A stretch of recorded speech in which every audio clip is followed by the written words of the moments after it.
As I explained above, you are a series of precise energy values that relate to each other in a mathematically precise sequential way. Your present situation in life and your thoughts, everything that defines you is a set of values that will determine where, and in what direction you will go next, and this can be calculated and predicted with mathematical precision. Each thought you have is energy and it has a specific numerical value. They are not good or bad in an isolated way, but the numerical value of their vibrations will mathematically interact with other factors surrounding you, factors that determine your current situation in your day and your life, and will all add up to give you one or another result that may or may not be what you want, and this always occurs with mathematical precision. Each set of frequency thoughts that determine your personal vibration will give you a specific result. This is why you must watch your vibration and your frequency, because negative ones will mathematically incline you towards undesired situations. As a result, remember that you experience in your life what you are, not what you want, so you may be a situation you do not want, therefore experiencing it, you are the situation.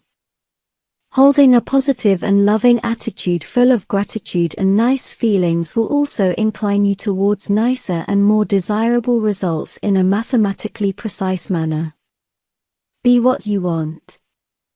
And remember that is it perfectly alright to be feeling down sometimes, and that does not mean that you are compatible with bad events, although like it or not, feeling that way is in itself an undesirable result, and sustaining it for too long can only set you in a timeline and in a direction you do not want.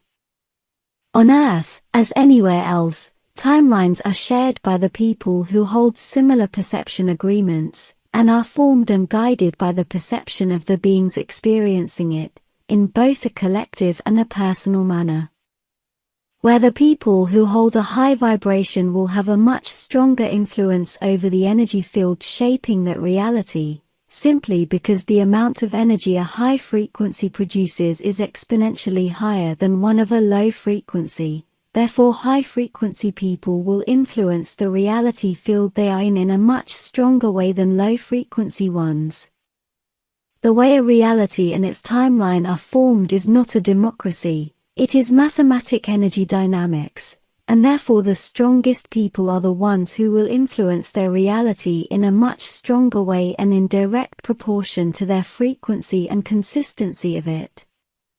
But it is not only those situations the ones that count as if they had a fixed value, it is how each one of us takes and interprets those events that count the most, because undesired situations and events will always happen during our lives, but it is how we see them and the importance we give them what counts the most. Holding thoughts of frustration, anger, and resentment strongly and constantly only gives the mathematical values that will produce an outcome that will spiral your day and your life in a negative direction. When you give something bothersome too much value, it grows and becomes a bigger problem, but if your attention is centered strongly elsewhere, then that bothersome thing lessens its value, becomes inconsequential, and can completely disappear from your reality. Your consciousness, awareness, mind and thoughts are what will give the mathematical values to the formula that will produce an outcome. You decide what will be that outcome. As I just described, all reality is made of energy, and that energy has specific numerical values that can also be mapped and introduced into a computer, not only to predict outcomes but also to control them. In the same way, your mind forms and mathematically shapes your reality. A starship can also use this very same principle to navigate space and time. A starship equipped with capable technology immerses itself and everything inside in a very high energy field toroid that directly emulates a conscious mind, changing the vibratory energy values of each one of its components and everyone inside it so they become their destination, all this using a map that is in the navigation computer. As I explained above, every single situation and place in time, holds a specific set of numerical values that represent the frequency and energy dynamics of that place or situation. When a ship imposes that exact frequency onto itself, it becomes that place or situation, automatically moving itself and everyone inside it to that exact destination. As it is all an energy numerical map, it is exactly the same for a starship to move back in time or to move from one place or location to another. It takes as much energy to move itself in space as it does in time, and it also takes as much energy to go back in time to yesterday, as it does to 1,000 years ago. Time travel and hyperspace travel are exactly the same thing. The only thing that changes is the desired destination, in the same logical sequence of time, as in simple displacement from point A to point B, or as a displacement in time, as in when. When setting up your desired destination in a starship's navigation computer, you must not only tell it where you want to go, but also when you wish to arrive at your destination. When setting your navigation computer while at point A, your computer will ask you where you want to go and when do you wish to arrive at point B. Technically speaking, time travel for advanced interstellar civilizations is not difficult at all. It is simply part of hyperspace navigation.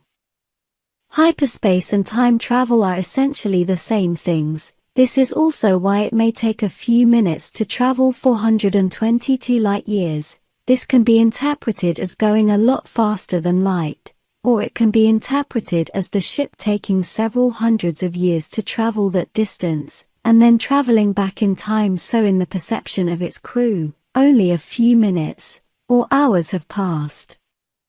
Both are valid interpretations of what is happening while traveling in hyperspace, and that is also traveling outside all time and space, therefore navigating the ether.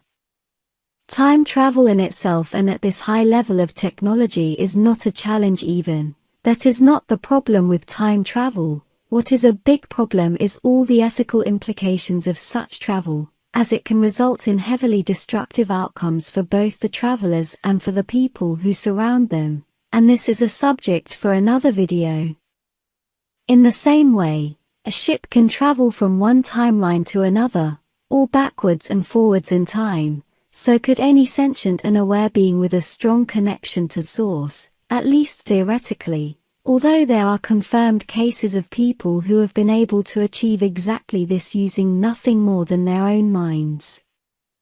The trick is to be very consistent with our frequency, and with our focus as well. Even if time traveling using our minds only may be very hard to achieve, what is not, is to steer and guide our lives in a much more favorable direction using our vibration, and being clear with what we want and we do not want, becoming that what we want in the now, not as some plan in the distant future.